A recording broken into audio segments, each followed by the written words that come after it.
大家好，我係易優，今日10月5號同大家分享就恒指嘅走勢分析同埋未來走勢嘅預測嘅。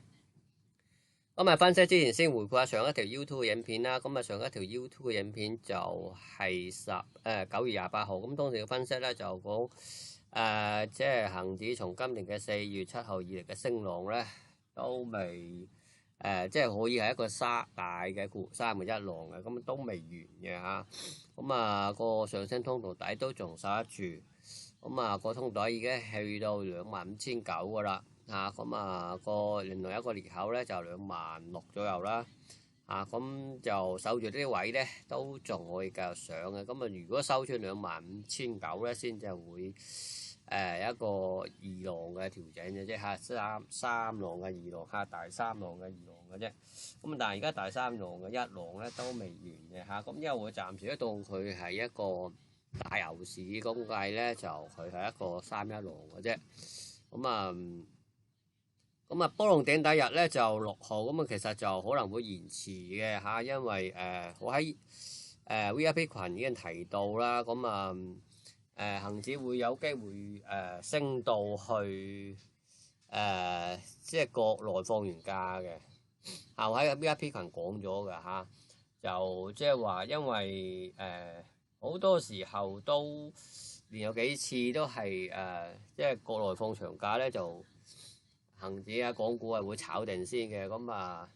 反而係翻嚟之後咧就可能係高位回落嘅，即係話8號之後咧就高位回落，咁所以而家話即係會升到7號至8號都唔出奇嘅，咁6號都係會可能延遲1日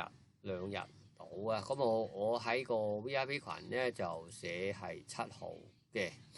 咁我哋再睇下 VIP 群2號2號嘅影片嘅分析啦咁啊會有提過噶啦，睇下咁啊等陣再分享下2號嘅分析先啦。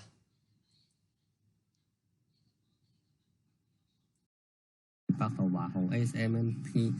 同埋某個數據嘅分析。咁啊，先睇下恒指啦。咁啊，恒指今日就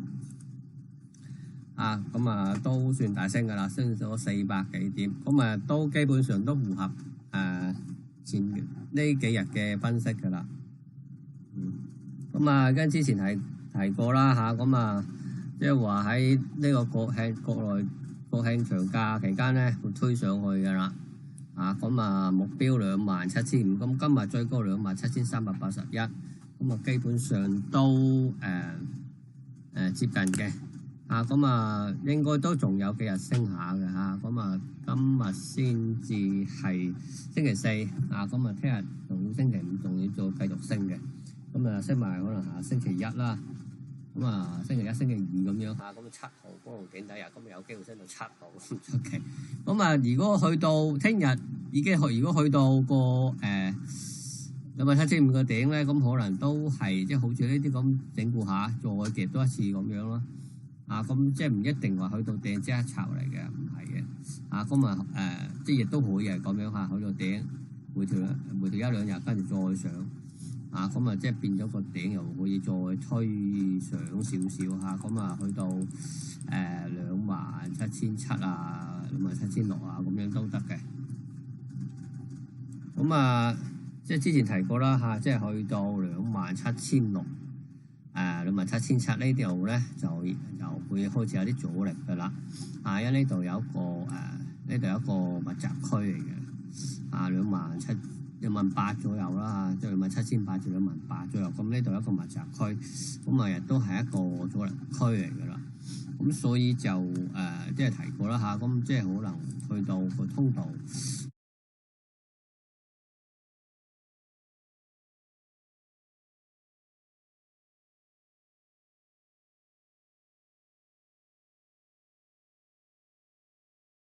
唔出奇嘅。咁到時即係話。去到長假之後，A 股長假之後，有機會就過來高開，就係可能就已經係見頂嘅，見一個短期頂啦即係 A 股見短期頂嘅時候咧，咁恆指有機會就落翻嚟個通道底啊，咁到時先落個通道底，即係下個星期中先落通道底都唔出奇嘅啊。咁但係如果通道底守得住，咁又係會繼續上嘅啫嚇，即係冇改變嘅趨勢嘅。如果穿通道底咧，咁就先係再睇個調整啦。咁呢個就恆指啦，咁啊暫時就支持位咁啊可以上移嘅咯喎。之前睇過26,600啦，咁啊而家上移到呢度啦，將個裂口區上到去呢度26,900將個支持位上到26,900就 OK 嘅啦。即係話守住26,900咧，咁就可以係反覆向上嘅啦。26,900嚇。咁我哋睇睇期指先。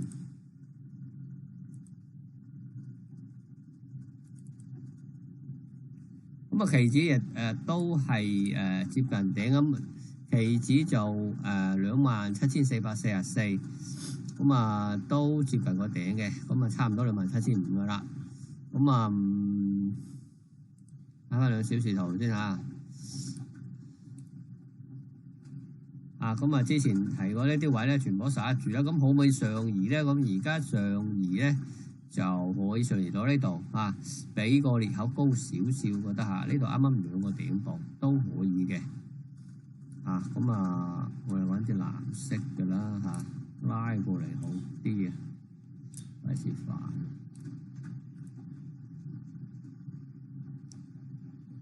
26,970。26970，即係話守住26970，2小時守住26970咧，咁都仲可以反覆向上嘅，係26970好啦，咁所以就個趨勢咧都就算去到通道頂咧，可能都係整固下，跟住又係再夾上去嘅。咁我哋睇翻2號晚 VIP 群嘅分析啦，咁啊恆指咧就繼續反覆向上啦，咁啊亦都係提過啦咁啊將個支持位咧就已經上移到26,900噶啦，支持位上到26,900，咁啊守住一個位咧都仲可以，即係話守住26,900咧，咁就可以係反覆向上噶啦。26,900守住26,900咧都可以反覆向上，咁啊期指亦都畫咗將個支持位上移嘅之前提過嘅支持位咧都受得住嘅即係期指係全部受得住，好準確噶。期指呢位全部準確咁啊突破之後再回測，咁冇收翻穿。咁我哋睇翻個圖先啦。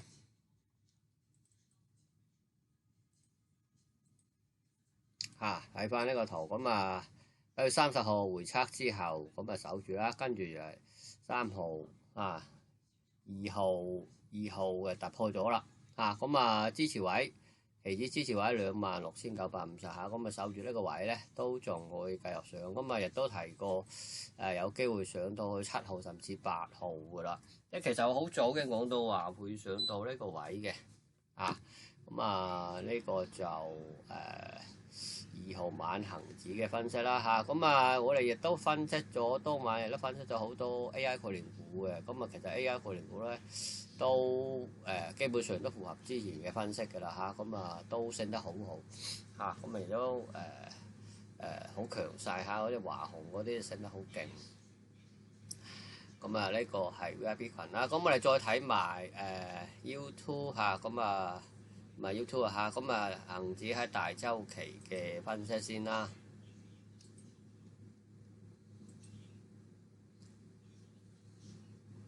即係從月線圖啦，咁開始講翻先啦。咁但係呢個都略略講嘅，因為都講咗好多次㗎啦。而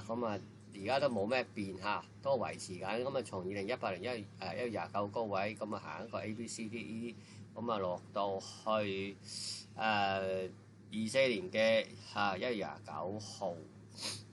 之後咧就開始一個大嘅升浪啦。咁啊一個跟住就一個大括弧1就係24年1月20幾號到25年嘅3月10幾號啦。咁啊括弧1今日括弧2調整咧就完咗喺4月7號啦。咁之後括弧3就上升㗎咯喎。咁啊括弧3上升咧就咁而家可能係都係3一浪咁之前係有機會3一浪。如果佢係即係如果一浪嘅1.382倍咧，可以去到33,000幾嘅咁樣嘅咁呢個之前嘅分析啦。咁而家我當佢係3一浪先。咁啊個3一浪因為都係喺個上升通道之內咁啊呢條通道線咧都仲係有效嘅咁未穿咁所以都係一個浪之內啦咁啊當然第二個選擇呢度31、32咁啊而家33亦都得咁啊但係個33要長好多啦咁樣先符合個一浪同3浪嘅比咁啊所以而家估計係都係做埋3一浪咧，咁都首選先啦咁啊支持位重要支持位就25,900咁呢個係判斷佢係整個浪完結嘅位嚟嘅啫，但係我哋將個第一支持位已經上移到26,900㗎啦呢條線26,900咁啊守住嘅話都仲會繼續上嘅咁啊即係話聽日都仲可以繼續上聽日6號啫嘛，咁啊7號係香港假期啦，咁啊變咗8號咧8號咁啊7號因為我忘記咗係7號係香港假期，咁應該推遲一日變咗8號咁啊8號有機會出最後嗰個位都唔出奇，咁啊亦都提過啦咁通常就即係國慶長假咧，通常都係A 股放假，咁啊恒指反而炒上去嘅我哋睇翻，就算係呢度去年嘅10月初都係嘅去年嘅10月亦都係啱啱過完國慶就回翻落嚟啦咁呢度會唔會係過完國慶又回落嚟咧？咁回落嚟都唔出奇，咁但係問題最重要就係會唔會穿個上升通道底嘅啫咁上面目標可以上到27,600、7,700都得嘅因為我哋睇翻都係呢度有一個阻力區間嘅就係27,600、7,500呢度呢度有紮阻力位嘅，咁呢個阻力位咧都27,000幾至28,000嘅啦，咁呢個區間係個阻力就相對會大啲嘅啦咁佢橫行咗好耐先穿嘅，咁所以就呢個阻力位都比較大啲，我覺得即係唔會一嘢突破咯，即係可能會先整固下先，落翻嚟整固下先再突破都唔出奇嘅咁今日嘅分享就到呢度，多謝大家。